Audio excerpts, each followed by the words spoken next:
Ideal playing conditions for the first morning's play of this year's Bath Masters. It's been going since 1982 and quite simply it's become the blue-ribboned event of Crown Green Bowls. Not least because of the money, £20,000 altogether.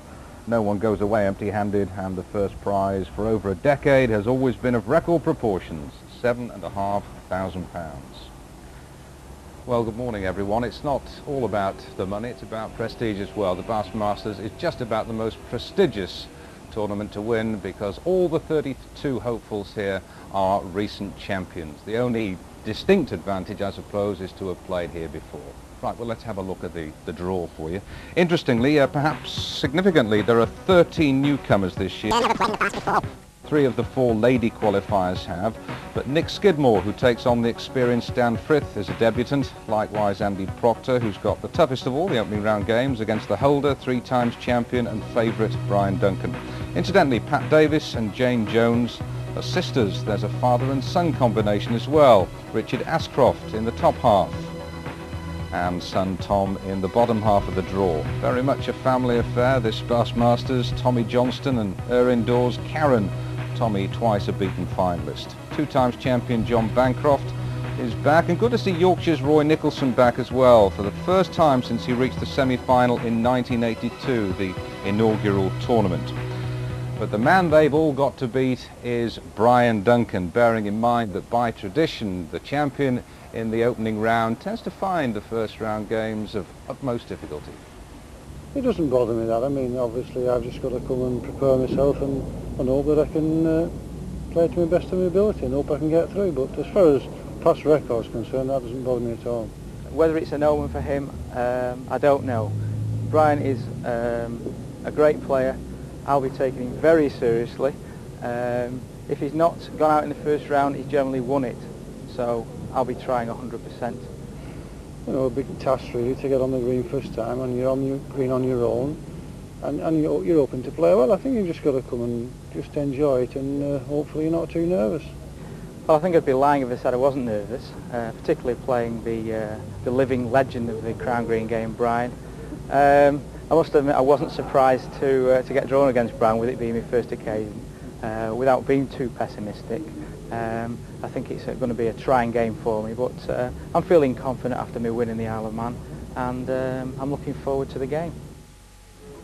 Well, Duncan the favourite, but what are the other odds? Alistair Mann is down there amongst the crowd with the bookies at the green side. Ali? Well, one of the regulars here at the Bath Masters every year is Cliff Hope, and he's here with us again, calling out the odds. I would think with so many newcomers here, it's the people that everybody knows who are going to be the favourites this time round. Oh, without any doubt. Without any doubt at all. Just looking at the board, I can see the top half, B Duncan at 4s, and the bottom half, John Bancroft at 6. Is that the way the final looks as though it should be shaping? Well, on paper, yes, but you know, there's always shocks at this game, as we well know. You know, this can happen every time. It is bowls. Who knows? Just looking with so many newcomers, how do you know where to pitch them odds-wise? Well, that's the difficult part, except, you know, you can give starts, but you can't give greens away. And that's the way we'll tend to go. We'll go with the shorter prices with the men that know the green. And the women, which one of them do you think's got the best chance here? Well, that's a difficult one, but I think I've got to say Karen Johnston or Tommy will pad me. Well, there you have it. That's the way it's going here by Greenside. Who do you fancy, Elton? Well, of the ladies, I'm going to go for Pat Davies because she's from the Wirral. We've got to stick together, as you know that. But there's a game going out there at the moment, Play started about 45 minutes ago. Chris Morrison against Simon Cowp. Morrison's in the box seat to fill us in with all the details. Brian Brett and Hugh Johns, good morning to the two of you. Morning, Al. Good morning, everybody. Yes, a fascinating little confrontation. Chris Morrison here. A 1913 advantage at this precise moment, but this end's still to be counted. It's a single for Simon Cowp. So it's 19 to Morrison, 14 to Cowp.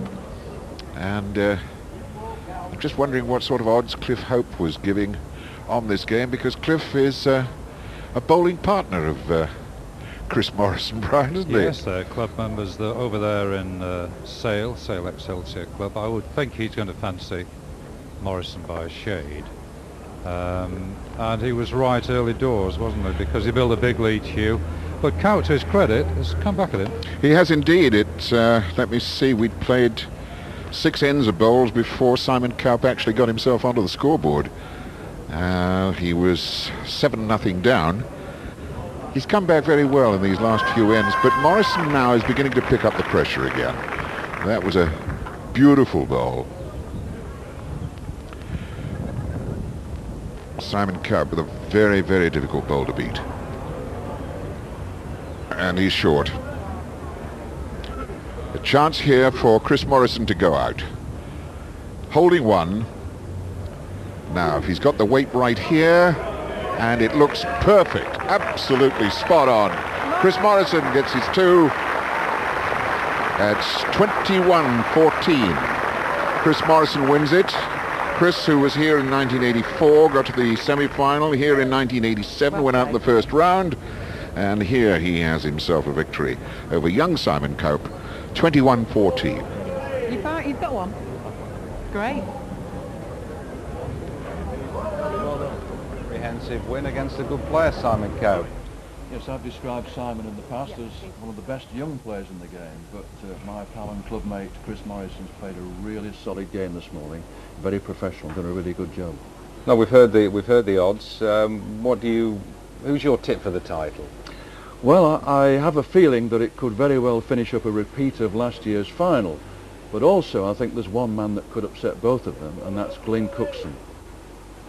Yet to win a major televised tournament. I mean, Glyn tells us off every year, doesn't he? Because we always mention that, but it's about time. Oh yeah, but he's peaked at the right time. This last 3 weeks I watched him play. He's beaten all the good players. He's in awesome form.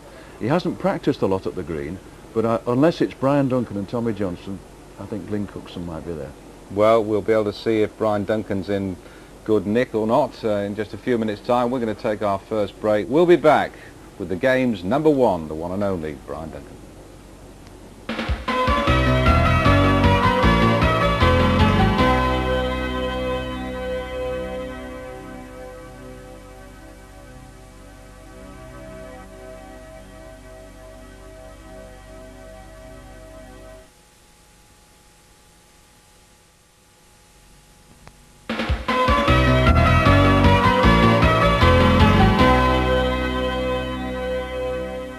Welcome back. 4 days of coverage of the 1993 Bass Masters really begins right now with the game's number 1, the reigning champion, 3 times winner Brian Duncan. You know, Roy, some great players, yourself included, have never actually qualified to play in the Bass Masters, and yet here's a chap who's won it 3 times. Phenomenal player.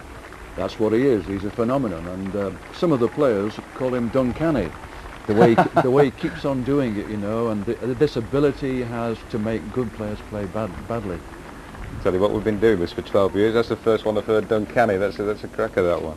Here he is live, by the way. What's the secret of his tremendous consistency down the years? He won his first major in 1974, the Talbot. He has a natural talent. I believe it's a God-given gift. But allied to that, he's an ultra-professional. He prepares himself very well, looks after his fitness, and his concentration is tremendous, and his eyesight is superb. For picking up an opponent's swing and where they're playing the jack, he's just superb. 49 years of age, just a wee slip of a lad, of course. Yes, the fascinating thing is that some of the players, some of the older professionals, say that even the good players and the top-class players of the 50s and 60s don't come anywhere near to Brian Duncan's standards. And yet if he's got a weakness, it's in the first round of big tournaments, isn't it? Oh yes, many times he's a little bit doubtful. He's wondering whether he's going to lead well, and he's probably at his most vulnerable in that first round. He'll be tutting out there. Let's see his opponent, Andy Proctor.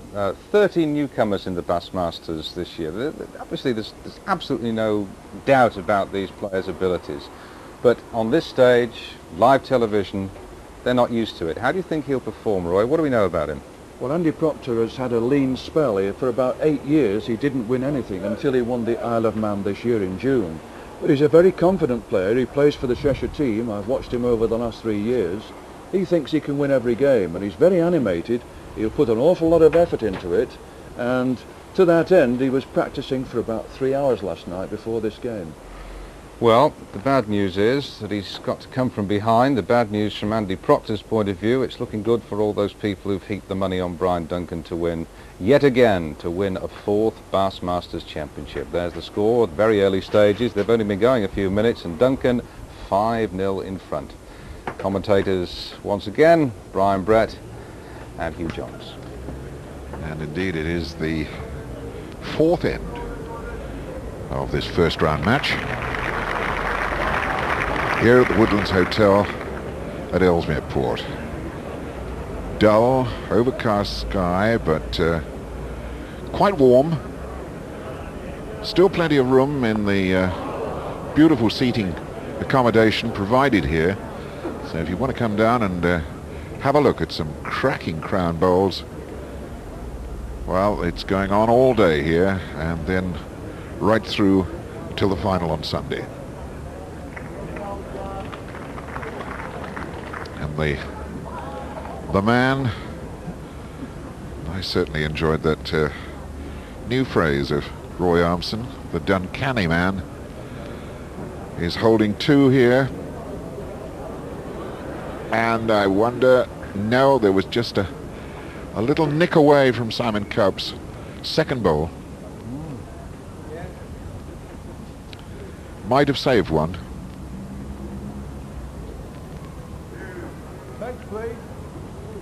So indeed, it is a measuring job.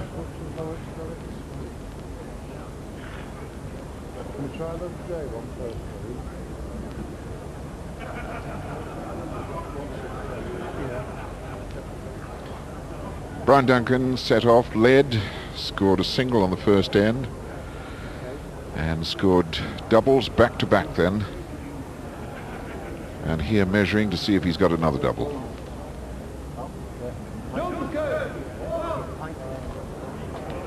It's only a single. So Andy Proctor in a bit of a hole here.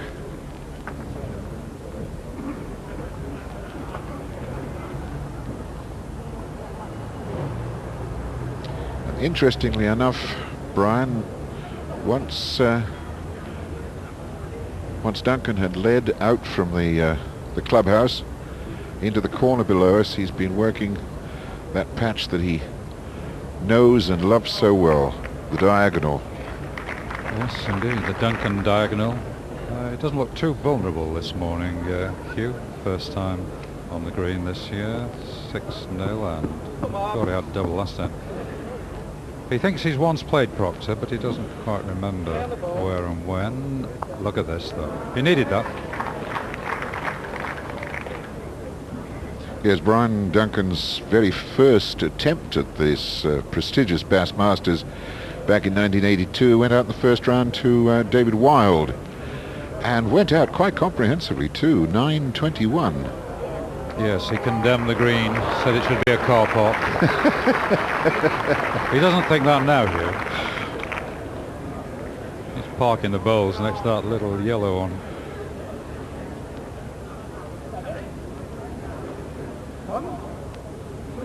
Andy asking whether he's 2 down or 1 down. It's difficult to see anything other than weight. It's weight. So we have Terry Ashcroft and Brian Duncan fielding in the slips.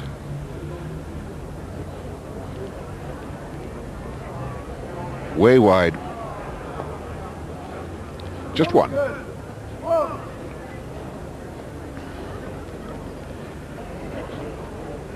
Well, there's down on the rails, and there is a very good crowd for this great tournament, but as I said earlier, there are still some spaces around here.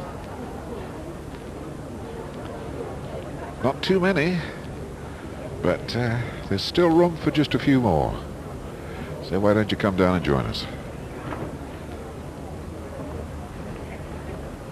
Meanwhile, Brian Duncan going back from whence he came to some good effect again. Oh. Andy Proctor coming here, having beaten Simon Kaup in the June Isle of Man. Very tight game, 21-19. And he tends to go after his first bowl time and time again. He's got to motivate himself, Hugh, and he likes doing that. He's a very busy lad around the green. He's an athlete, plays tennis. Duncan plays a bit of table tennis. Yeah, he's played quite a lot of table tennis league in the Wigan League in the old days, Right. I believe. Yeah. He was a good player. He's a fit man. Oh, what can we sort out of this lot? This is Debatable. Certainly one to Duncan, I would have thought. definitely the one. Maybe a measure for two. Duncan's a good judge. Two. No, 2 it is. Well, 6 ends of bowls completed, and poor Andy Proctor still has that big 0 against his name. This is the start he's been fearing, isn't it? Yes. Since the draw, he's thought about this one every night.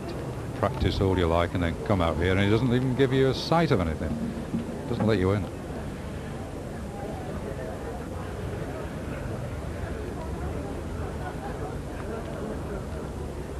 Needs a little bit of pegging now, just a fraction. Maybe a yard too long.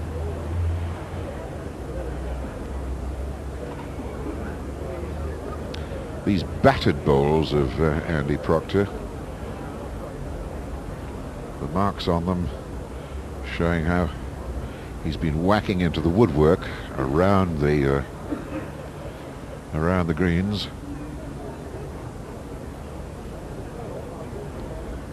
Yes, he has another pair here. He has a yellow pair, would you believe? Well, actually, this is the yellow pair, Brian. He's got a. He's covered them on his. He's covered them up with yeah. some goo, which gives a better grip to his hand. That's right. And they get a grip on the game. Oops! No, he's still got 0. And it looks very much as though Brian Duncan's picked up another double here. Yeah. Oh dear. I think it's been interesting over the last few days here, Hugh, to see Duncan and his first partner Norman Fletcher, who's also qualified for this year's Bass, practicing and practicing.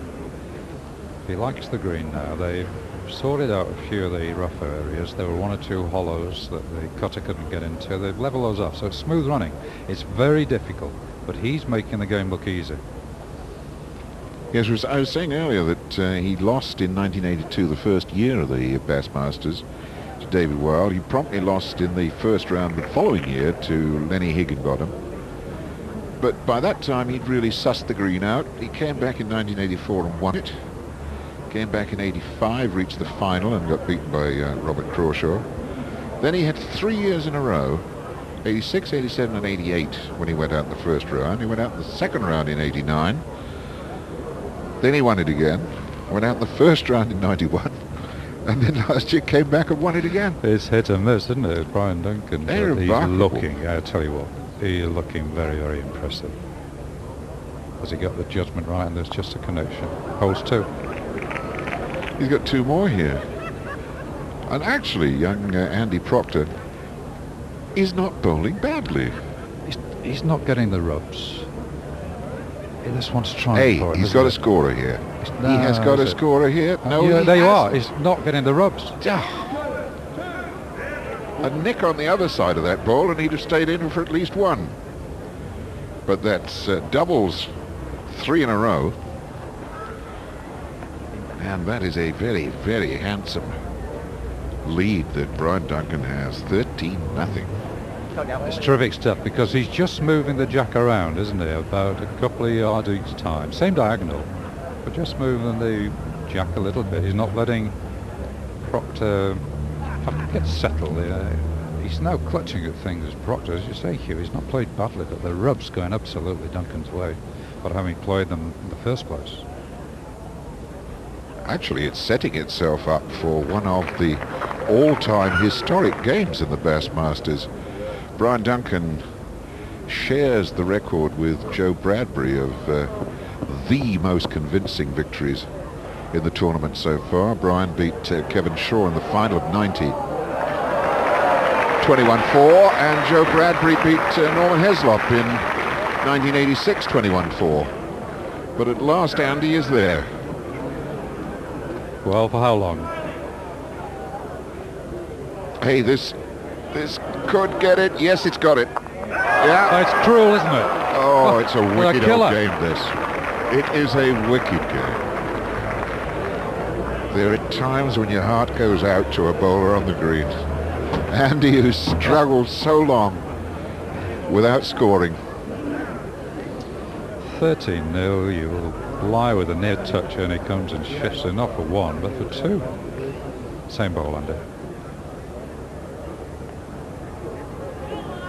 It's got to peg an awful lot to get round. No. Two more.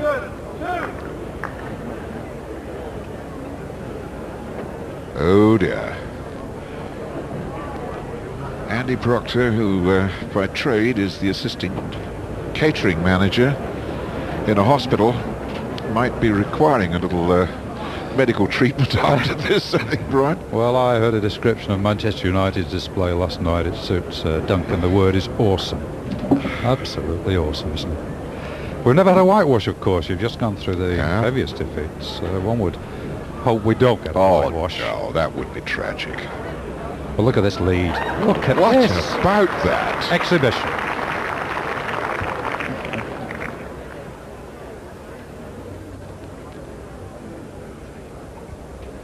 So Procter, everything against him. He's bowled so well for nothing. He really has. Run through. Duncan on the jack. 10th end. 15-0. 15 without. So, Brian, just dropping short of a double. Well, he will count that as a failure. Oh, a bit old tut-tutting going there, be annoyed with himself. 2 inches off. Oh, 2 inches off the jack. Oh. Well, he'll have a go at it. Well, why not? Why He's not? Something, doesn't he? He's got the back bowl, so I suppose if he makes the right connection, Hugh, on that first bowl of Duncan's, it could flirt the jack. It won't come back. Staying out. One more to Brian Duncan. And it's really looking awesome as far as Duncan is concerned.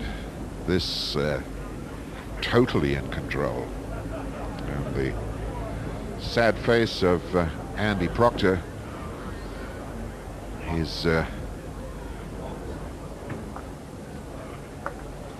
Yes, I'm just wondering, what is it, 16-0? He was 4-1 for the tournament before this game, wasn't it, Brian Duncan? yes. And young Andy is such a gutsy player. He was telling me that one of his very first successes was when he was quite young, in the Anvil Brewery Shield. Yes. Well, he bowled left-handed that day because his right arm was strapped to his side because he had 3 broken ribs. He's a gutsy lad, but this surely must be, come on, crucifying for him. Come on, he has got a beautiful bowl. That's courage, that's guts, that's good bowling. And great sympathetic applause from the crowd here around the Woodland Green. Now what about some correction from Duncan now? Has it got the running? It's looking good. Another. Couple of rolls. Oh, he's counting. Oh, there. Here we go. Make it 2. Don't knock the blue bowl in now, whatever you do, Andy. Stay well away from it. It's not that far away, but it's just going to trickle ever so carefully. I tell you what. Oh! He's counting. He's counting too. Yes! Well, that's one of the biggest cheers I think I've ever heard in the Bassmasters. Well done, Andy Proctor. It's taken him. That's the 11th end of this first round match. And that's the first time anything's gone up on the scoreboard alongside his name. And he's wisely changing things, isn't he? Well, I mean, no more of that corner stuff. Let's get towards the sort of trolley land, the difficult, tricky falling marks. He's got to bowl ever so well, though.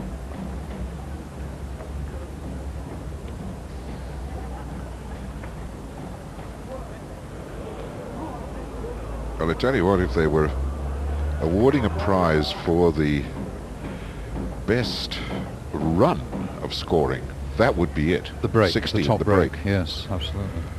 I doubt whether there's ever been a run of 16 before. Just short, is it? Yes, it's given up. It's come back on the peg. Yeah. Referee is Terry Ashcroft. Look short. Oh, left it on the mat. Walk away, Andy. And it leaves Duncan, of course, with a tremendous chance here.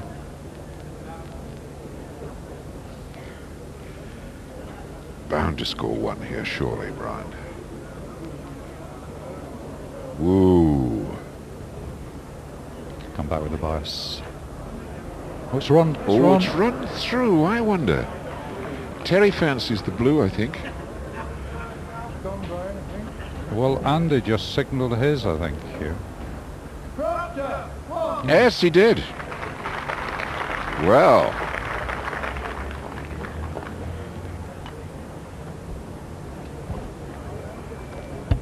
Yeah, this is sensible play. The danger is he's not going a great distance, and Duncan is one of the great strikers, so that if he puts up one or possibly two decent bowls, there's every chance they could end up in the ditch.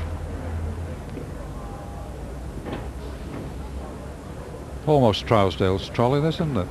Very nearly. Yes, there's a little gully that runs down there where that bowl is now, which should straighten it up. That's the Colin Trousdale mark when he, on the Bassmasters, using this land. Finger peg needs to track against the... Now, I think that second bowl is counting at this moment. I thought Duncan had turned over, Hugh. Yes. Yes, he has. He had. Shakes the ground a bit as he thunders up there, Andy Proctor. Didn't get too close. No. He's lost the match. It's just a question now whether Brian scores one or two. Anything 18 inches from the block, and he's got two. Chance. Now, in that little run. That'll do you. That'll do you. Two more.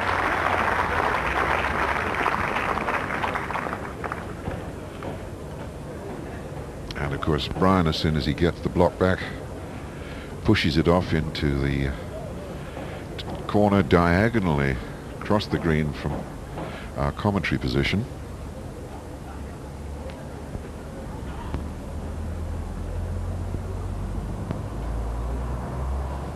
That looks very handy. Might have run through. Yes, it has by a foot or so. By his own standards, Yeah. Hugh, but there's been some precision leading. It has been an exhibition.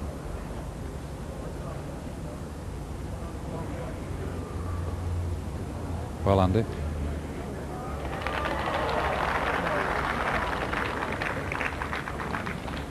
So Andy is holding there.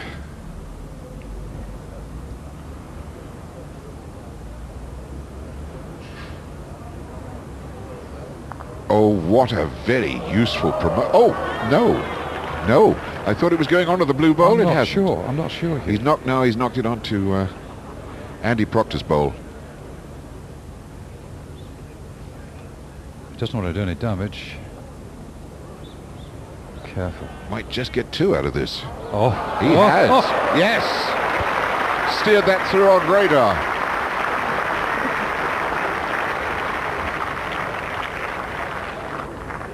What a great end then for Andy Proctor, and by scoring on that end he has at least made absolutely certain that indeed if he does get beaten here, and the signs are that he will, it won't be a record defeat.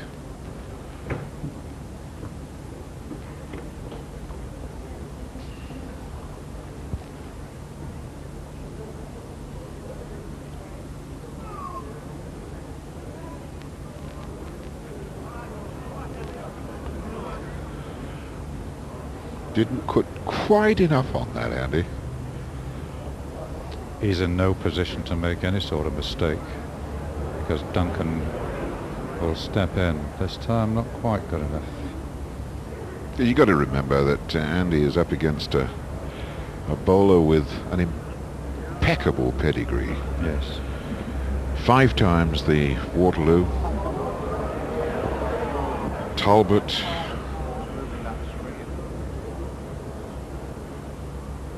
Greenall's champion of champions.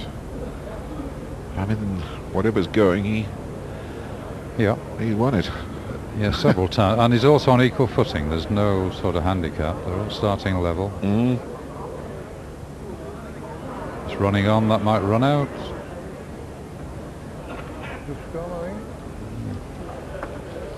Well, Looks as though Simon has scored again here. Andy. I keep saying Simon. They look alike. He's got it.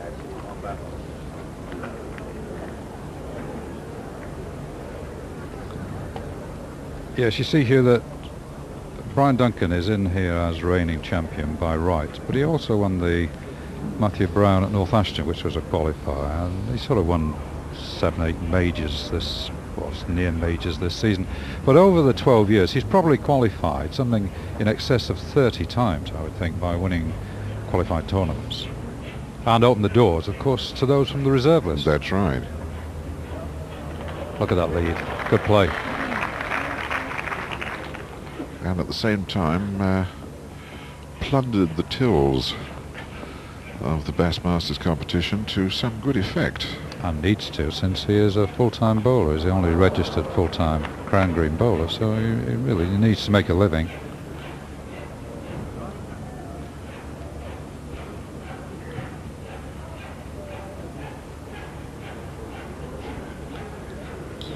Now, bias towards the ditch so that the slope of the green will help that down. And the Duncan bowl, the short Duncan bowl, is still counting. Oh, he got that all wrong. Totally wrong. There's hope for everybody. He's human. Yes, that was a dreadful bowl by anybody's standards.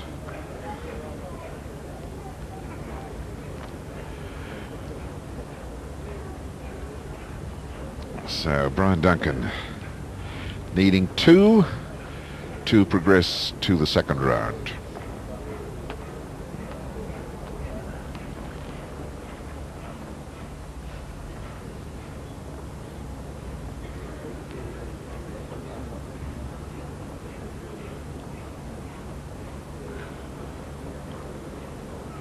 Needs a bit more running, I think.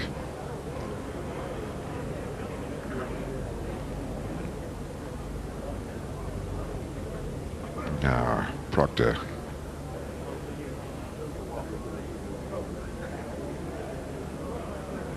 Well, that's got the running. What about the line?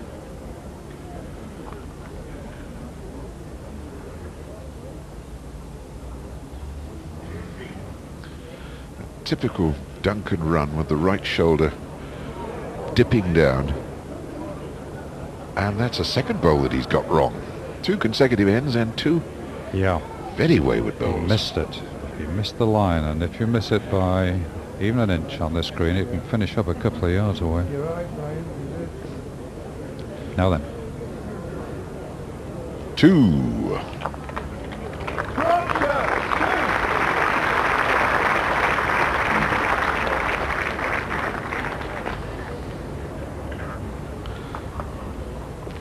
$8.19 off the mat. Andy Proctor, the lad from Stockport. An aficionado, a great supporter of his local team, Stockport County. And he reckons that Kevin Francis, that 6'7" mobile giant striker, is the greatest thing since sliced bread as far as Stockport's concerned.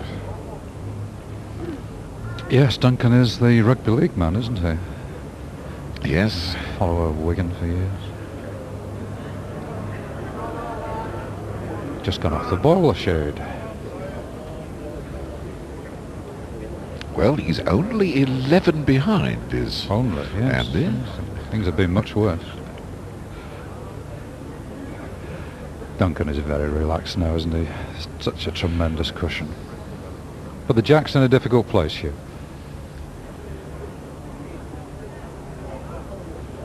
Can't get near it. It's not coming back from No, there. they can't get near it. They're either cutting away or then they're giving too much land and it's drifting over with the extra weight and not following the jack. Brian's pushed that out a long way. Followed. Is It that might- coming there's a hit. back?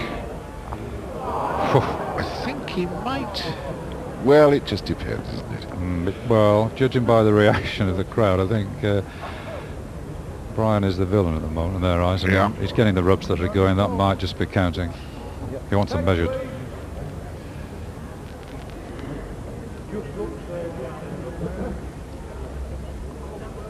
Andy Proctor, a bowler since he was 13. It's about 19 years ago. And won the Hyde's Anvil Brewery Shield under 21s in 1981. Not a great record of victories since then. He was very, very promising as a lad, you know, but it just seemed to go away, and it's come back over the last 12 months or so. Yeah. So another single to Brian Duncan. He's all but there. He did say that it is very, very difficult for somebody who's new to this occasion to cope with being on the green on your own, and when you're normally playing bowls around the scene in competitions and leagues. You're one of 4 blocks and you're suddenly exposed to all this hue, and then you're playing the game's number 1. Yes, that sort of shot and that sort of result shows how well Brian Duncan knows this green. When you look at it from above, green looks absolutely flat. It's when you get down here and you see the bowl suddenly appear over the hill, then come down the other side.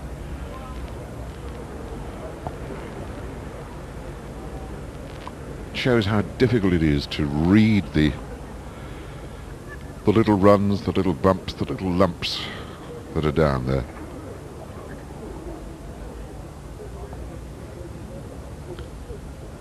So often the bowl having to work against the green, other times working with the assistance of the slope of the green. Yes, that's the challenge, and that's really what sorts the men out from the boys at this level. The more difficult the green, the better it suits the class bowler. They read it, they play it.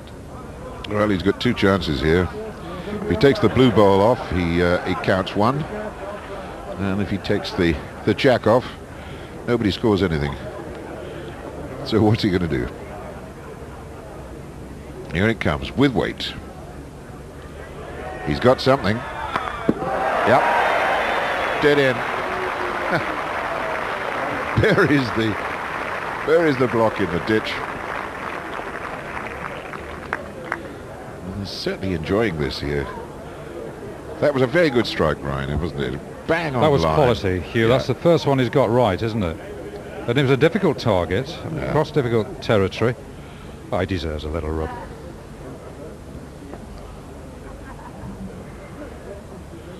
So a dead end. And he's still 820 down.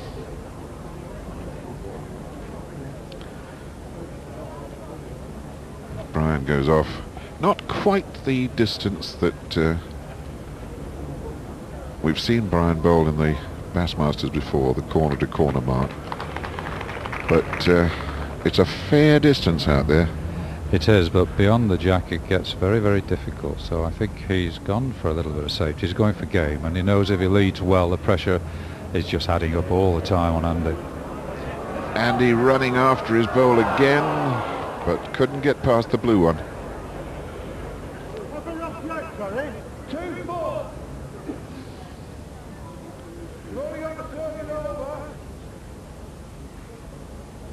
He's got to be careful, Brian, that he doesn't touch the grey disc bowl of Andy Proctor. Well, he just wants one in the way, really, Hugh, doesn't he? If he's lying on, then he's lying for game, and that's just nuisance value. I think it might pay Andy Proctor to turn his bowl over and try and promote his own. Come in on the other tack. He's got to come on the other, yeah. Otherwise, this could be the last bowl that Andy Proctor delivers in the 1993 Bassmasters.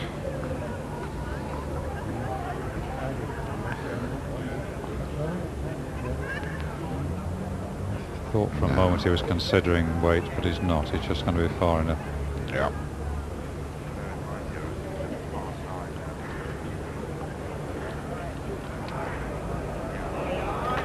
Chance and no chance. So Brian Duncan picks up the single that he wanted to complete a substantial 21-8 victory over the boy from Stockport, Andy Proctor. Andy, who was out-bowled, certainly not disgraced, but Andy finding that this Woodlands Hotel green is a little more tricky than you might think if you're sitting around the edges with the spectators down there or watching it at home on television. This is a difficult green, but the master knew his way around it, and a 21-8 victory puts him into the second round. Yes, and here's Brian, hot foot from a convincing victory. Concentration was superb until you're about 16-0 up, and then it seemed to just waver a wee bit. Well, I think I just came down the action and put the jack in the wrong place and played a bad lead, which up to now played very well. I was quite delighted with how I played, actually. Roy Thompson was saying at the start of the programme that your form in majors is Duncanny. Duncanny. Well, I think you're coming to, obviously, the big ones. You try to, obviously, to win them all, really, but the big ones are just a little bit special, and you just hope that you play your game. Of course, more prize money in the big ones as well. That's obviously escaped you, well, you notice. I've noticed that, actually. I just take every game as it comes and just hope that I can keep my form. Well, it's almost unique, not quite, for the champion to survive the first round. I mean, that's cause for celebration itself, isn't it? Well, that's right. I think Brian Brett was talking to me the other day, and he just said there's 7 champions gone out in the first round. I thought, well, I said, well, it doesn't bother me that. I mean, you just got to treat every game as it comes. If you start thinking about things like that, you might as well pack up. OK, Brian, well done. You're in the second round. That's all that counts at this stage. Take each game as it comes. The great champion is through to round 2. We'll be back after the break with the first of the ladies. Join us again.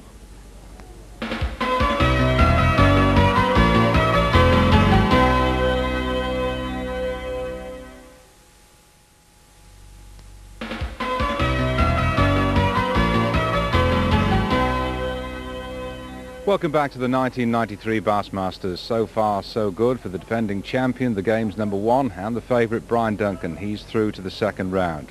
Well, let's see how the first of the ladies fared in her first round match. It's Margaret Dobson who won the Isle of Man Festival. She's making her very first appearance in the Bassmasters.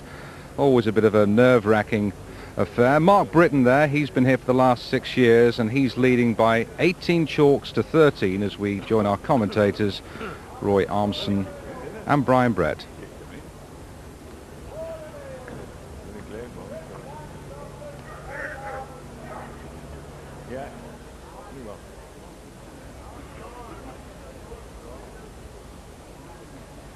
There she goes.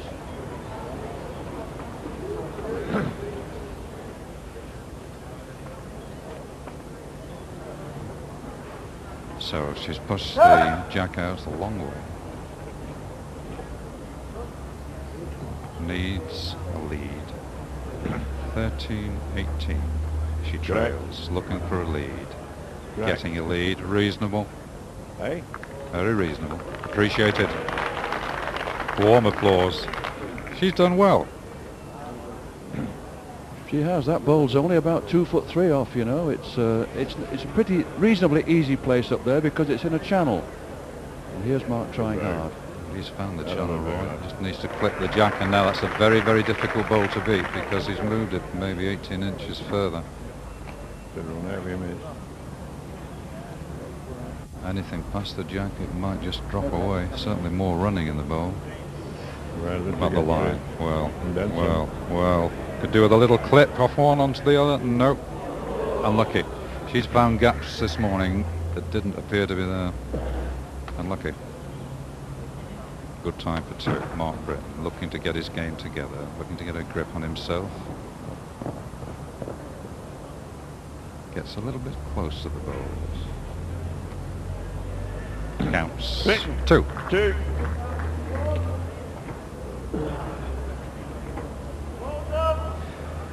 All but 13. Mark Britton. Wigan player. Very nice. Qualified by winning the Klondike Open tournament in Manchester. Yes, where he beat Steve Copeland in the final. Good competition. Now then, to change this bowl to the hut. There used to be an old theory, Roy. Bowl back to the pavilion for game. Yeah, so that you haven't got very far to walk off when you take the jack. He's gone thumb peg here. It's about 28 yards, and it's a good ploy because they've never ever played this mark before this morning. And I think he's got a good bowl. Yes, I think so. Coming nicely. 18 inches just beyond the jack. It should really be Margaret's sort of mark. I think there's a little bit more running in this bowl. Maybe the line was okay, certainly a length let her down. Mark Britton, 2013. He's had a game. We're into the 24th end. He wants one to get into the second round. It's got to be right. He's got a chance. Two, needs one. Got to be right. Looking good. A nice nudge makes it very, very difficult. She must reach very quickly with the delivery. Watches anxiously from the footer. Can this turn now? Can it run? It's short. Short and out. Britton, two. Mark Britton needs one. Very relieved, Mark Britton. Good game, but 24 ends. He goes through against Margaret Dobson. 21-13. Well, I'm sure Margaret enjoyed her experience despite losing to Mark Britton. Chris Morrison through this morning. We saw that. Also Brian Duncan 21-8 against Andy Proctor, who had a little flourish towards the end, but really Roy Armson. Duncan looked awesome. Yes, he was in superb form this morning, concentrated really well. He'd be very pleased with his performance. He likes to lead well, and once he gets that first game in, there's problems for the other players. Well, when we return at 1:15, another player who's used to winning majors, S Frith against Nick Skidmore, who's a very accomplished flat green bowler as well, Roy. Yes, it's surprising, isn't it? He's burst upon the scene. Actually, last year he lost in the final of the Champion of Champions at Blackpool, beat Brian Duncan in the semi-final, but only been playing for 7 years. But of course, today he's got a monumental task facing S Frith. So you'd lean Frith's way, really. I mean, on experience alone, I suppose. Well, you'd have to do because, you know, Stan over the years, he's been superb. Yes. Skidmore, the national under-25 indoor champion. A bit like David Holt, a real all-rounder. Right. It'll be fascinating to see how he copes with this green as opposed to the Waterloo. OK, Roy, thanks very much indeed. It's been a very enjoyable start here at the Woodland Hotel in Ellesmere Port. Usually is. The Bassmasters tends to bring out the best in these great players. We're back 1:15. S Frith, one of the greats, against Nick Skidmore, a rookie. Join us again.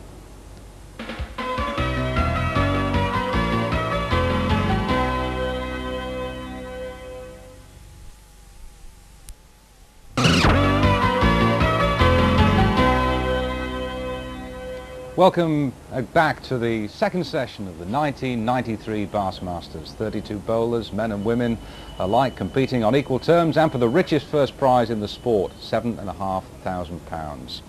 Well, the holder, favourite and 3 times champion Brian Duncan, one of 3 players to reach the second round this morning, and I have to say Duncan looked in pretty awesome mood.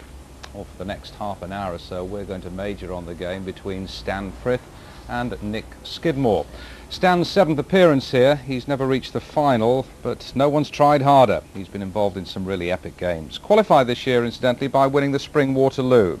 It's now 10 years since he won a hat-trick of majors. 83 really was a phenomenal year for Stan the man. Now, Nick Skidmore is just about the most versatile young bowler in the country, only 20 years of age, and apart from his enormous potential on the crown, he's the national under-25 indoor flat green champion and a junior international on the flat as well. But he trails 11-9 in the match, commentary by Roy Armson and Brian Brett.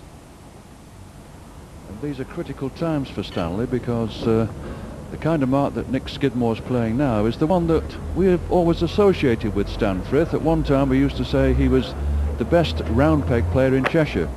And here he is now. Nick's going round peg again. His thumb peg bias towards the ditch, about 27 yards. A big swing on the bowls here. They'll peg about 3 yards. Well, he's not bowler bad, Roy, but he probably hasn't got quite the length. And what he's cutting back now is all right. That'll take a little bit of beating because he's on the approach. Is this on the runway? Moving nicely now. Just got a nudge past the first bowl. Nope. Bias will just take it away. This is the bowler's eye view, virtually off the footer. Left-handed. Now cut back and down towards the jack, the yellow jack. The nudge will be useful. They think to Stan isn't waiting very quickly around, giving us a lot more land. There is space. There's a gap. He's got to be far enough, and he's got to work, and he's going to try and save. I think not. Skidmore. Two. Skidmore, very quickly. We're all square. 14 ends. 11 across.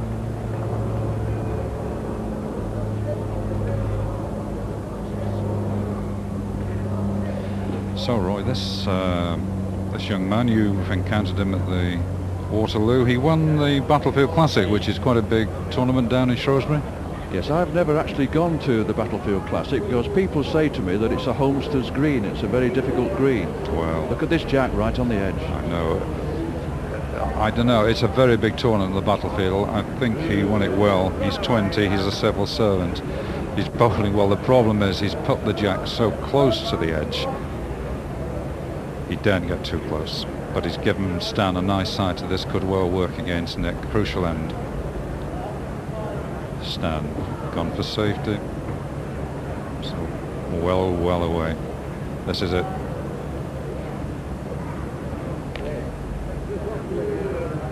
More running. Whoa, they chant because it's the ditched again. Now then, Stan. Good chance. This sort of line, this sort of length. Past the first short bowl, they're chanting, they're calling for two. Mistake. Frith. Yes, two to blue. Frith leads again. 13-11, Stan Frith. I think we'll now see Stan change the game entirely. I think he'll go around about 40 yards. He's going round peg. He's not going all that far. He's going up to the middle of the green. Just over the second crown. This is interesting. Yes, he's only going about 27 yards. He's playing Nick at his own game, but going up the hill. It's difficult for a fellow bowler to read a bowler's mind at times. But Stan very often picks difficult territory. Just gone 18 inches through. Just slightly up and over the crown. His bowls seem to settle in a hollow. The left-hander, Nick Skidmore. And just rest, gone through.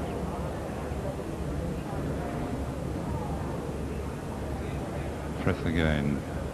Played this green over the years.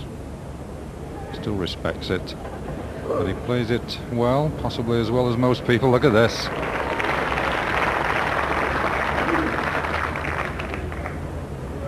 A little bit of weight, Roy, surely. He's standing there thinking.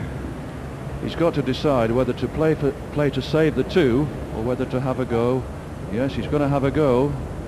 He's going to try and move the front bowl and disturb the jack. Well, his other bowl is well to the back. He makes a connection, just gone through, left another two. Frith, 2. Back to back, they're getting them all in 2s at the moment. 15-11, and that's from 11-7. The last 5 ends have gone in doubles.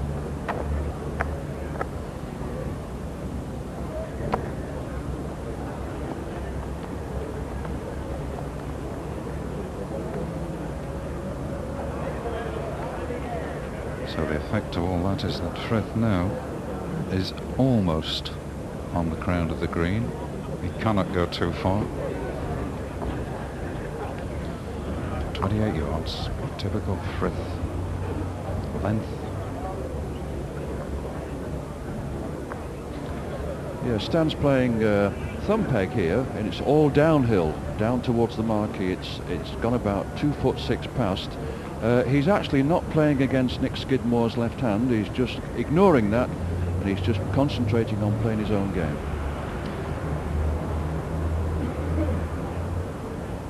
Just holding 1 at the moment, Stan Frith. A little bit of running out of the bowl. Now, swing and work. And stop. Identical, here's one I made before, right next to it. So, certainly room. Skidmore trails 11-15. We're into the 17th end. Anxious Frith watches this one. Got away with it. Frith, Another 2. 2. Stan Frith. 17-11.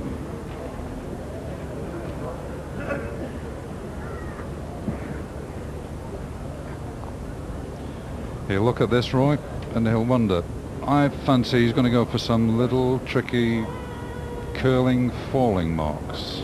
Yeah, Stan's got it in his mind that he can catch Nick out with the speed of the green, which he is doing. He's drawing on all those years of experience, very, very calm, playing thumb peg again over the centre of the green.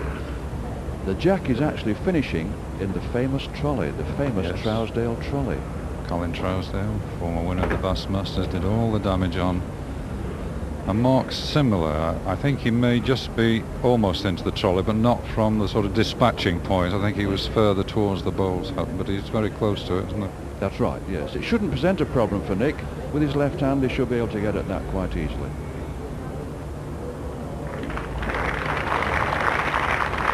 Good ball. Now then, Frith down into the trolley. If the weight is right, he's on it. Drop short.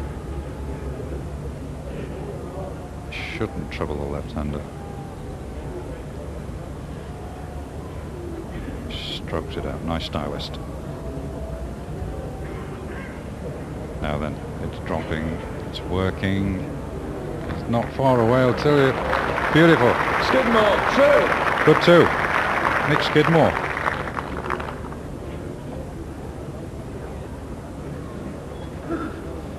So, the lead cutting it. Frith, 17-13.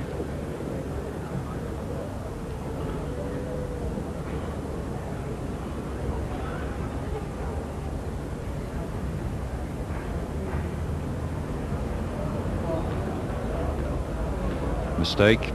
The jack goes.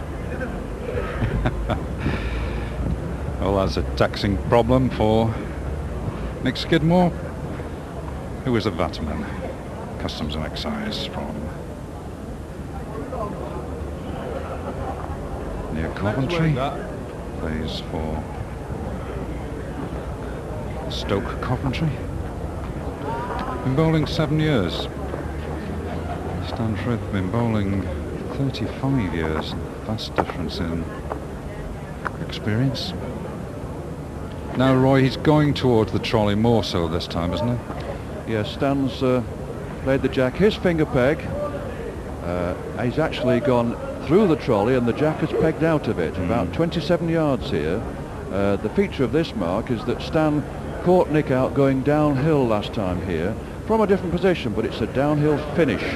Yes, so this may well get past the jack and hook, run a little bit further than he expected. The mark set by Stan Frith and played to by Nick Skidmore, having first sent the block off himself.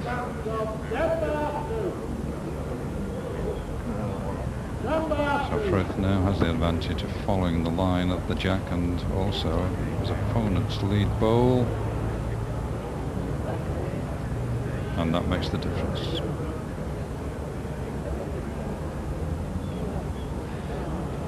Big end for both players, 17-13. Frith's advantage, holding one. This needs to run and does from Skidmore. But will now peg nicely and stop. What a good bowl. Oh, that's going to take a bit of moving. That is going to take some moving. I think all Stan can do here, Brian, he can just play about 5 foot over and try and move that ball. Yes, because he's certainly holding the second bowl. He's trying to work now, come back and possibly rest. Just clip that one. No. Skidmore, just one. Could have been worse. Skidmore clinging in, still there, pegging away.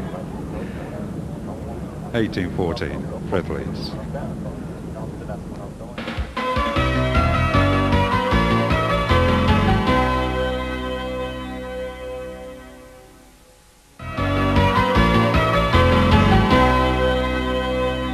Considering a change, 17-14 Frith, the block with Skidmore. There's a bit dangerous down here, Roy, isn't it? Because it's the fastest part of the green. He's keeping it very short, isn't he? He's only playing about 24 yards, going to the corner where it's the deepest shelf, and the jack has just gone over the shelf at the edge of the green there. Anything past the jack will go off. I think he'll try and play this ball short. Well, he may catch Frith, but Frith has played this green and in this tournament for a few years. That is now an excellent bowl. Look at it run on. It almost stopped. Set off again. That's brilliant. Yeah, he tried to play it short, would have been quite happy with it being a yard off, and it's just got over the shelf and down. I'll tell you what, I think he's been practicing this, Mark. Now stands, very similar. Shift it. Yes, he has done. Look at this. Brilliant.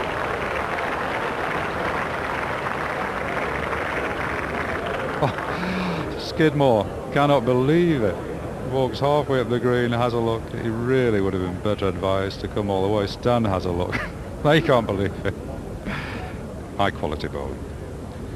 He's wondering now whether to strike at it or not. I think what he should do is should just play a yard past. He can play the same ball that Stan's just played with the same result. Well, let's see, Roy. Let's play it again. Action replay. Is this right? Is this right? Is this right? No. Too much weight. Now Stan doesn't want to do any danger, Roy. He's going to have a look at this, isn't he? Hey, what are they chanting there, Roy? Well, I think what's happening, Stan's going to look at the end to make sure that his ball, whether his ball is touching or not. If his ball's touching, he won't play it. You're absolutely right. He picks the putter up. He settles for one. Well, that one could be worth two in time. There's on safety. Another one. Stanford. 18-40.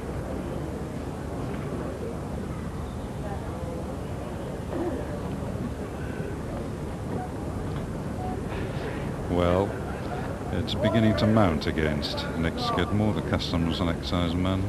Probably needs a little bit of improvement, something like 17.5% will do, wouldn't it, right now? A little bit of VAT. VAT's it all about. This is what it's all about. This is about Stan Frith finding new territory, different line, different length. Right, up and over the first crown, then the second crown, and down. It's a trick that they come from a very quick part of the green to one that needs a bit of a push. Skidmore learns from it. He's certainly further. Here comes Mr. 17.5%, just running through 20%. Too much.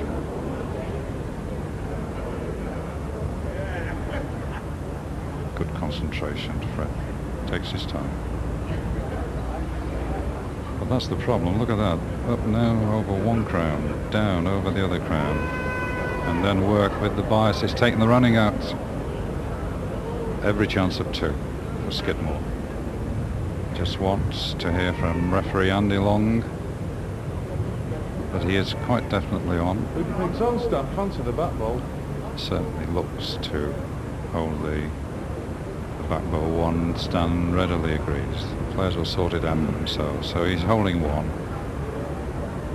Two would be very, very useful.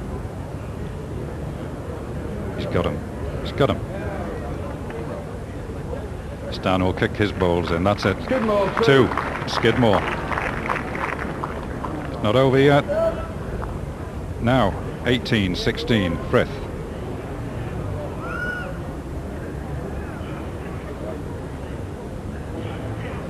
Had a little look there, Roy, as he approached the jack over his shoulder. And he's going to try that corner again. It's very, very difficult, but he plays it well. Yes, he's going to go his thumb peg. He's not going to go all that far, and I think Nick Skidmore, considering he's only been playing 7 years, he's handling this occasion very well, because, you know, it's a very big occasion out there. It's like playing in a final. You're on the green on your own, in front of a large crowd and television cameras, and I think he's handling it really well. Well, he's a young man, Roy, isn't he? He's, what, 20? Full of confidence. He's bowled very nicely bowled. Plenty of pegging there. £2 12-ounce wooden bowls he's using. Stan 211 wood. Any theory on wood, plastic on here, Roy? Just got to bowl them, I suppose. I think there is a little difference in the bowls. I think the most important thing is that they're similar in running. Probably Stan's will run a little bit further, but Stan's bowls are quite strong in bias, and that's what's showing this morning. And I think Nick Skidmore has twigged that, and he's making Stan, he's playing Stan on these swinging round peg marks, knowing that Stan has got to give his bowls a lot more land. He cannot follow the line of his opponent. The bowl holding too. This crowd's taken to Nick Skidmore. Now Stan has put more running in the bowl to compensate for the difference, and is through and leaves surely another two. Skidmore. Sir. Yes, 2 to grey, the grey of Nick Skidmore. We're all square. 22nd end, 18 across.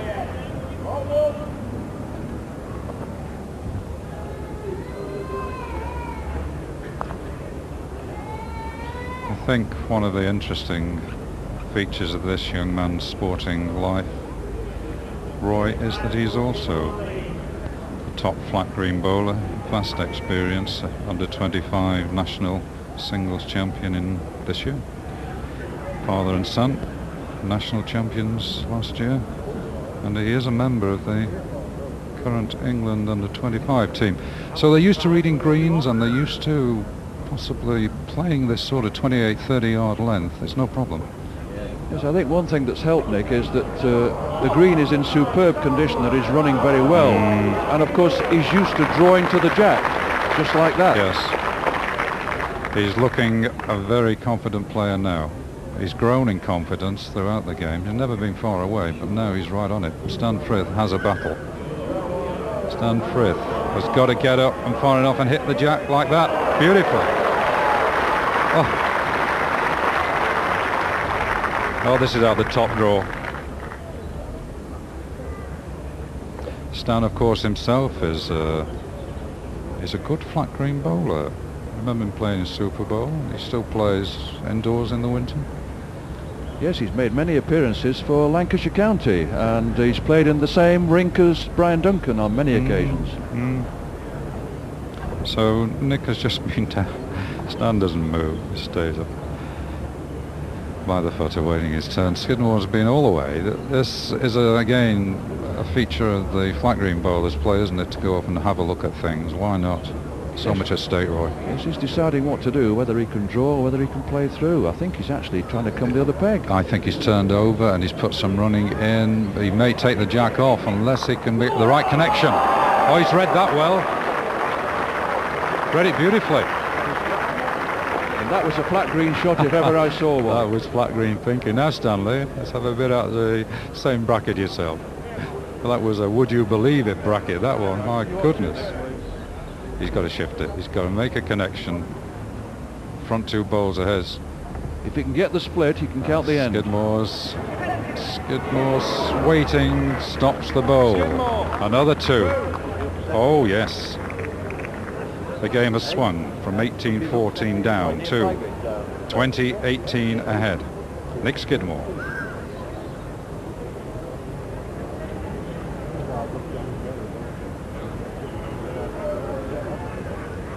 This game has turned around. He has never led until the 23rd end with that superb flat green inspired bowl to count to and to lead 20-18 against, it has to be said, the highly fancied Stan Frith. Yes, highly fancied to the tune of being 3-1 on, and you could have got 2-1, Nick Skidmore. Very confident lad, I'll tell you, Roy, look at this. I think he's got some rather keen bowls there, Roy. We're going to have to have a word with him afterwards. He's certainly playing a very keen game. He's stayed up here, he's gone about the business a very professional way. Stayed up here on the Wirral the last couple of nights. Look at this, Stan Frith, got a gap. Now then, who's on? He's not bothered, he's not going to wait, he's not going to ask. Gray looks still on, that's why Skidmore didn't need any advice from referee Andrew Long. Same bowl, is he far enough? He's not. It could well be two. It's two against Stan Frith, but Nick Skidmore, 20-year-old, Customs and Excise official from Coventry, needs only one. I would reckon he may just have that one for a quite remarkable victory against one of the hot favourites for the Bass. He's gone. Stan Frith is out. Rich applause for our first shock of this year's Bass Masters. The 20-year-old Nick Skidmore wins it 21-18.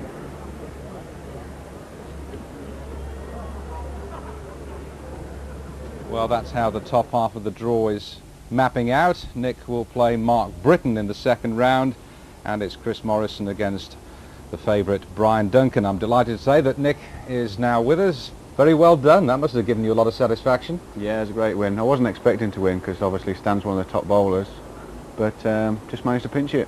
I bet you didn't expect to win at, what was it, 17-11 down? Yeah, almost down and out really after dropping those 3 twos, but fought back well and just managed to pinch it, 18. Yeah, you got 18 across, and then the 23rd end, that must have given you a great deal of encouragement, because you played it superbly, if you don't mind me saying. Well, that's when the pressure's on, yeah. Yeah, what's the game plan here now? Well, I led a decent lead. I thought that was going to be good enough for one, but Stan come and beat it with his first.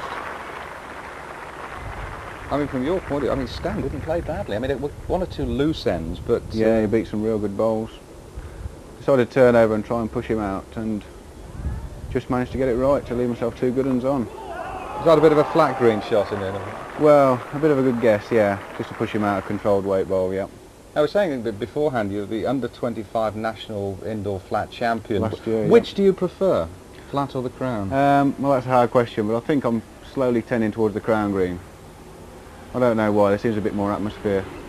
How did you start playing it? Well, it was my granddad actually. He died in 1985 and his bowls were left doing nothing, and just decided to take them up and have a go, and it's caught the bug. I mean, it's not the most popular game for young men to play, is it really? No, it does open people's eyes, but it's becoming a young man's sport now. A lot of people tend to think it is an old man's game, but it certainly isn't, no. And of course you're in Brian Duncan's half of the draw. Well, yeah, if I win my next game and Brian wins his, we're drawn to meet each other. And you've played before? Once, yes. I'm 1-0 up on him, 100%. You got 100% against a great man? Well, yeah, there's not many people that can say that. Very good. I think you're probably the only one, to be honest. What about, very quickly, on the state of the green? The old timers, the ones who've been here since 1982, are saying it's probably the best it's ever been. Yeah, well, it's my first time up here. I came up here Tuesday and Wednesday to practice. Very tricky, great condition though.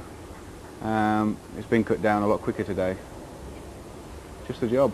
Lovely. And you're staying over on the Wirral until Sunday, when hopefully you'll be involved in the final. Hopefully, yeah. Well, that's it for now. Thanks very much to Nick. We'll be back at 3:15 when it will be very much a family affair. Join us again.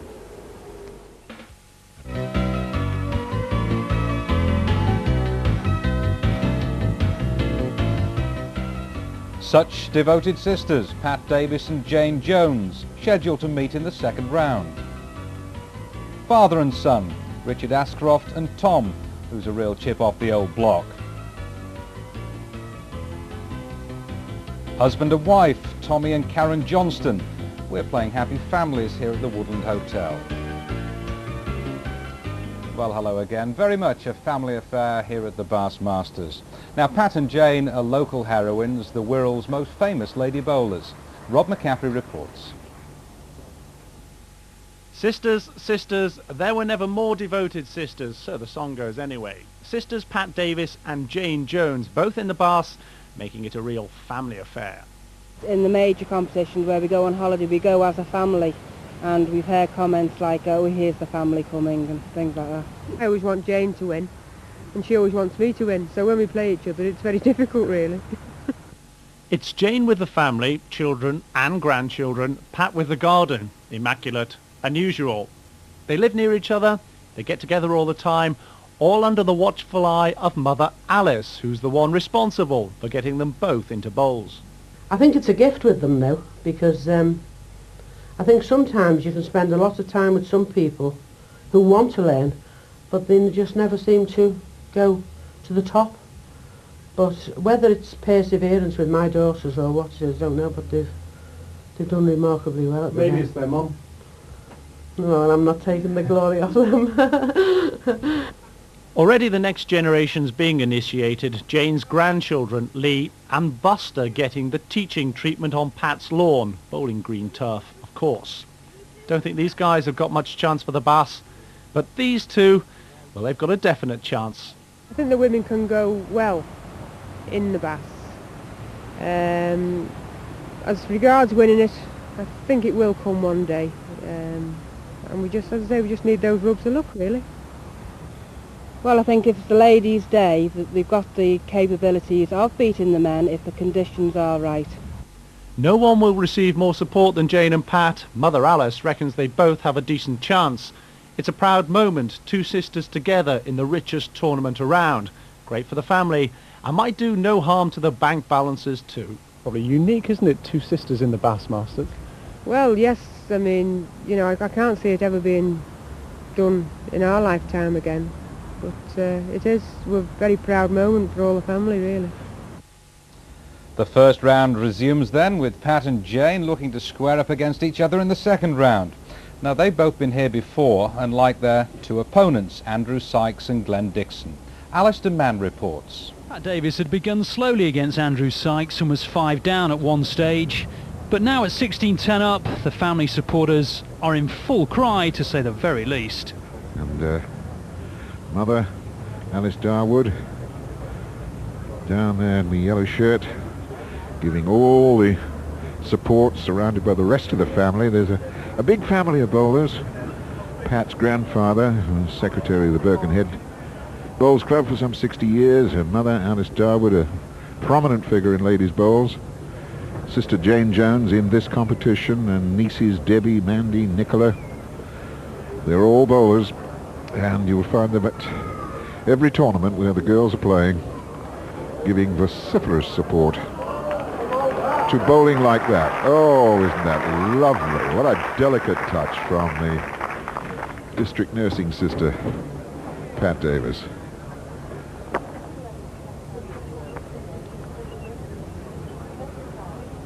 Andrew with a great deal to do here. Oh, unlucky.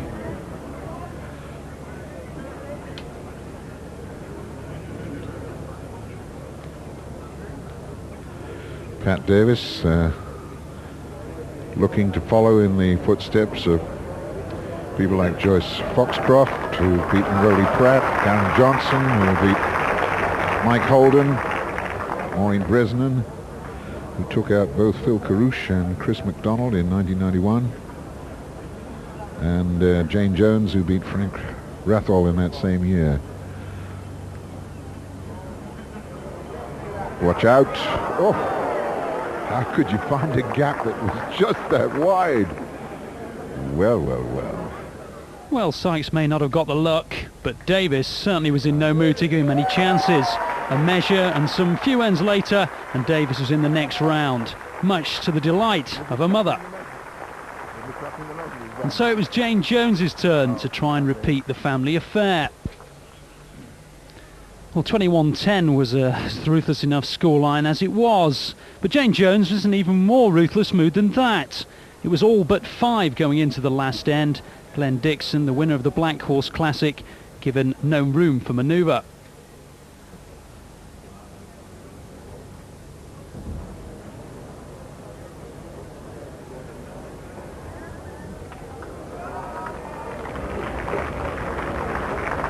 That left her holding 2, and Dixon had one last chance to save the match.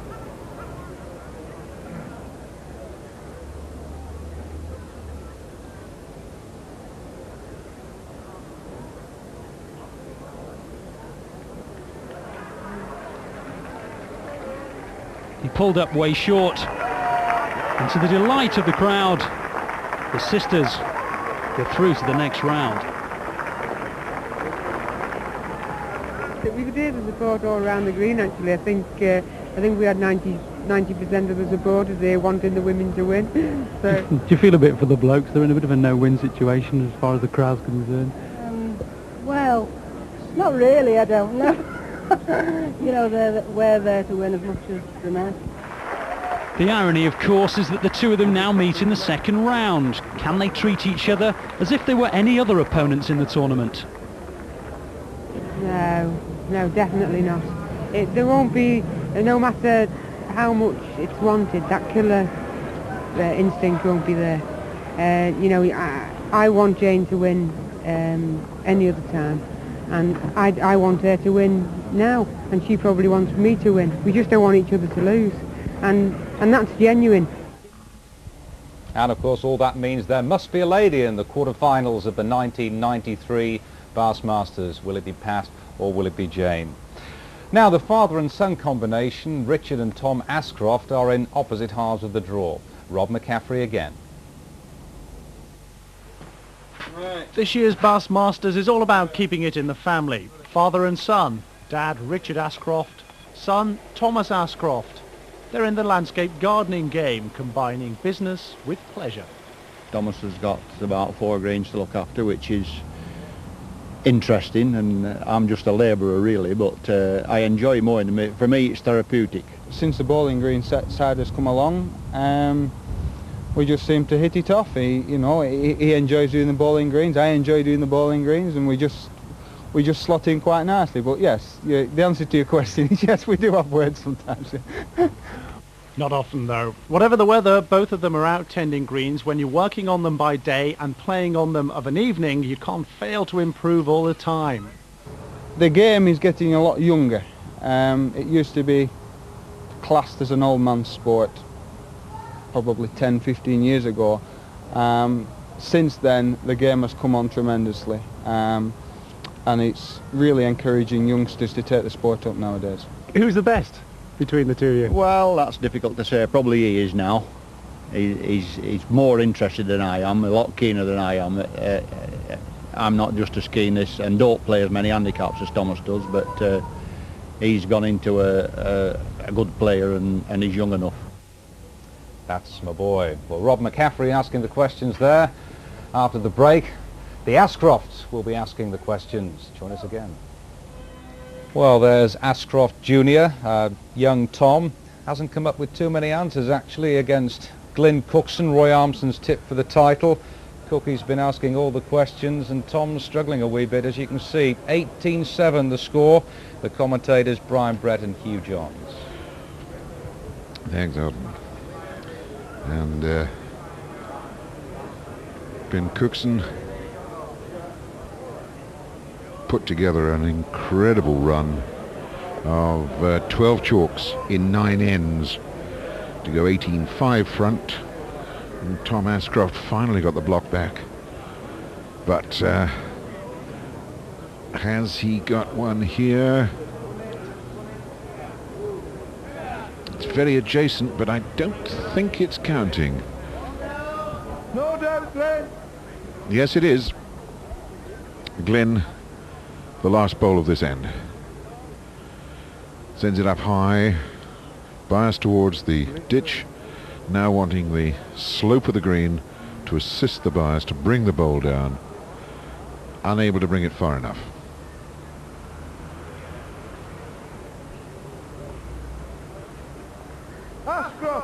So Tom Ascroft gets 1-8-18 off the mat. Tom Ascroft. Tom has been taken around the green by Glyn Cookson.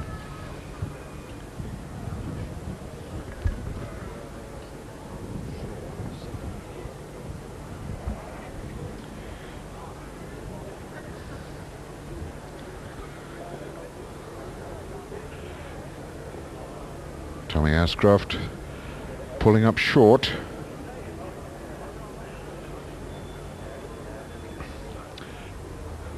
Glyn Cookson, that's Roy Armson's tip for great things in the tournament, has delivered one. Yes. Tommy Ascroft, greenkeeper from Preston, looks after 4 greens. I would think he certainly appreciates the efforts of Keith Robert Shaw, the greenkeeper here, who has produced a marvellous playing surface for this year's Bassmasters. This is the second year that Shaw has been looking after the green here. And Tommy Ascroft found that green very much to his liking with that last delivery. Almost a front toucher. That's a wayward bowl from Cookie. So, Cookson starting that long uphill road back into this game. He was on 5 from the 8th end forwards until he finally got the block back in the 18th end. Now it may be that he's just found a little piece of land that he likes, but is that block going to stay on the green? No. And that could be crucial. A reminder, of course, of the rules of the game. If you put the block in the ditch, your opponent takes it, makes the mark, but then the bowler who won the last end bowls to the mark. But the disadvantage is it's not the mark that you wanted.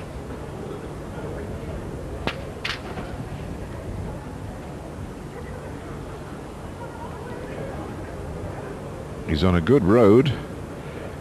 It's on the top side. Is it going to peg back? Yes, it has. It's pegged very well. Little tiny bowls. Glyn Cookson's enormous.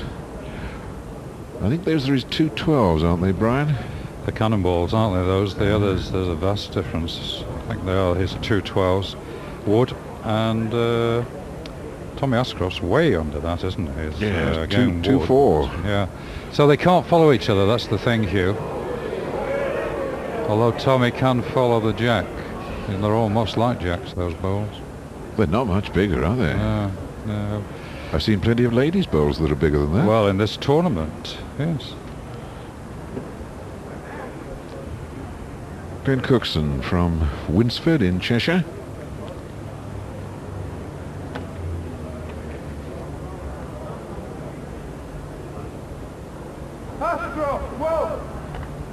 And Ashcroft scores another single. So Tommy still alive, and I was going to say alive and well, but not so much alive and well, but alive and better than he was beginning to 20 minutes ago. That's right. Sowing a few seeds, isn't he? Yes. He's trying to find land that suits these small bowls. They're weak, he can almost follow the jack, and Glyn, of course, has got to give it a lot more land.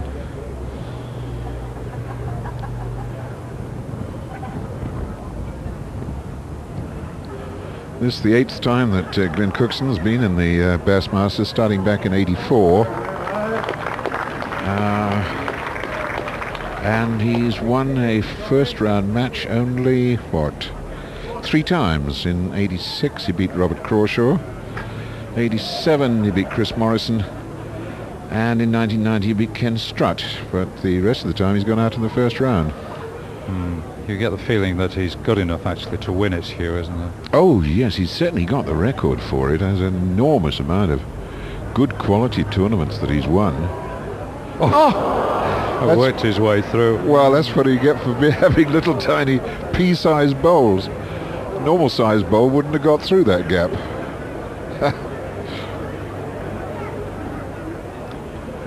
So Glyn Cookson holding 1, looking for 2. Only got to pass the front bowl. That'll do him. Oh, wait a minute. Ran the big bowl. Well, good running bowls. Yes. I think that's run out. I don't know. Tommy walked away. It is. Yes, just the one. Just the one. But the sadness for Tom Ashcroft is that his little run of 5 chalks comes to a sudden end.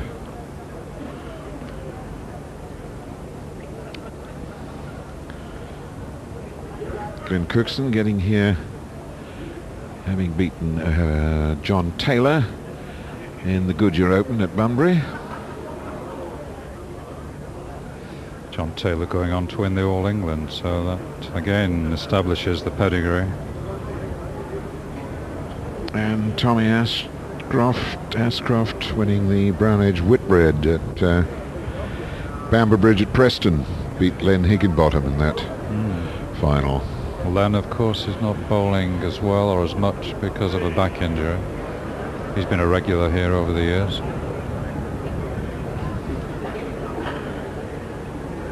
Yes, always remember him cobbing in the rain at Blackpool. And at Carmill, I think. At Carmill as well, yes. Against Norman Fletcher. Singing in the Rain, final.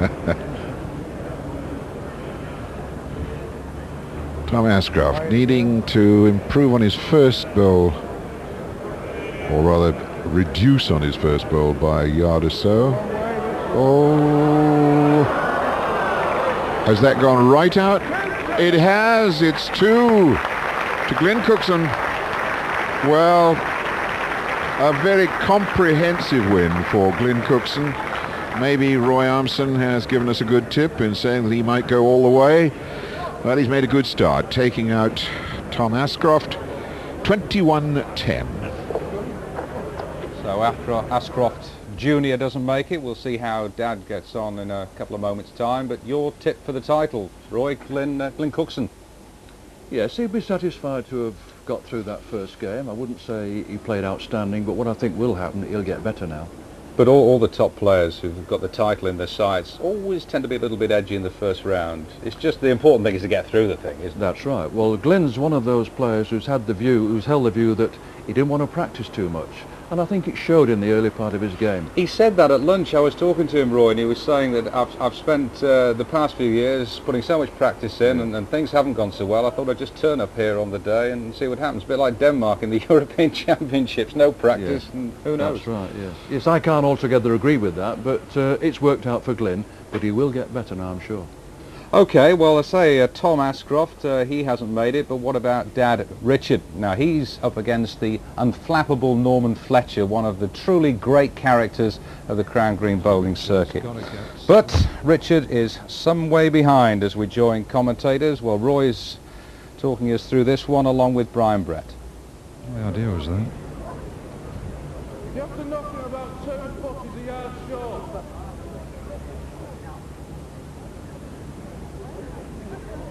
Well, Fletcher reckons he's safe. He can play the same bowl again. In fact, he's slightly different road, but is he counting 2 or 1? Richard is waiting and asking. Still waiting. Just wants some advice.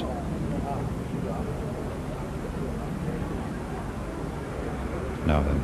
Similar bowl to his first, but it looks to be off course. and through. Unlucky. Fletcher counts again.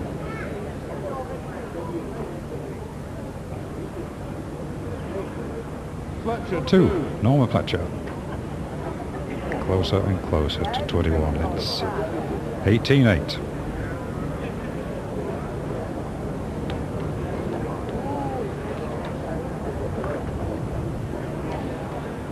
Fletcher straight back, pushing it towards the ditch.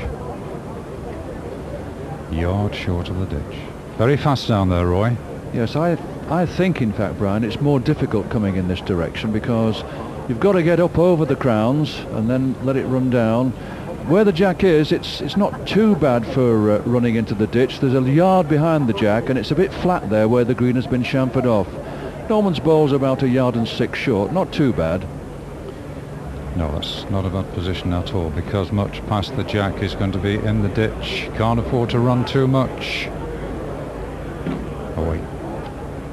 Always the danger now. Another one from Fletcher. Short of the jack. He's 18-8 ahead, certainly holding. Taking a lot of running out of this ball, just keeping it on the green.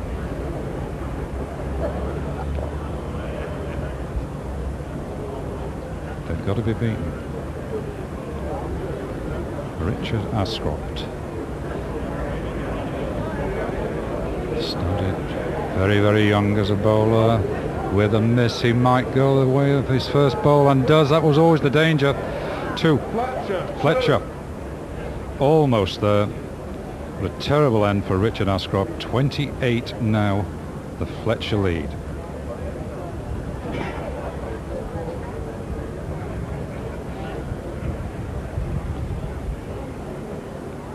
He's played well, Roy. He's had a long run from, what, 11-4. He's won most of the ends coming on the home straight. He's done enough, hasn't he? Yes, I think Norman will be quietly pleased with his game. His concentration's been good. This has been one of his downfalls in the past 4 years. But this morning he's been quite on the ball. Good lead. That's the secret on this green, isn't it, as we said. Lead within 18 inches, and it's a good one. The pressure again on Richard Ascroft. Way they shout, it's well through. Fletcher needing one. He's gone clear from 7-4 to 28. 3 successive doubles. Needs a single. Enjoying himself out there. Little trot. Holds 2, needs 1 for game. This against Richard Ascroft. This the 21st end. Fletcher needing 1. This is trying. Will it run through? Will it run out? Well. Fletcher thinks he's got it. Are we getting a handshake? If it is, it's all over. There is a handshake. Norman Fletcher wins it. Beats Richard Ascroft. Very convincing performance, 21-8. Well, hard luck for the Ashcrofts. Today's winners, Mark Britton, Nick Skidmore, Chris Morrison, Brian Duncan, Pat Davies and Jane Jones, the sisters, David Copeland, Norman Fletcher there. And Glyn Cookson, Roy's tip for the title. Quickly, Roy, what about Norman Fletcher? Back in the old routine or what? Well, Norman loves playing in front of the cameras. He loves the big occasion, and he's played well today, concentrated well. Yes, he'll be very pleased with himself. Tomorrow morning, of course, we'll be seeing John Bancroft. Now, only Brian Duncan has been more successful on this green than John down the years. 2 times winner against Alan Hill, who's a possible bit of a dark horse. Yes, I feel John's made a mistake. My information is that he's not been down to the green to practice, and he will find this green very different. Alan Hill has actually put around 50 hours of practice in. 50? 50 hours, and unless John gets his game together early on, I think he could be in for a shock. Well, maybe we're in for a shock then on the in our big match tomorrow morning. We return at 11 o'clock, John Bancroft against Alan Hill, but today unquestionably has been Ladies' Day. Bye-bye.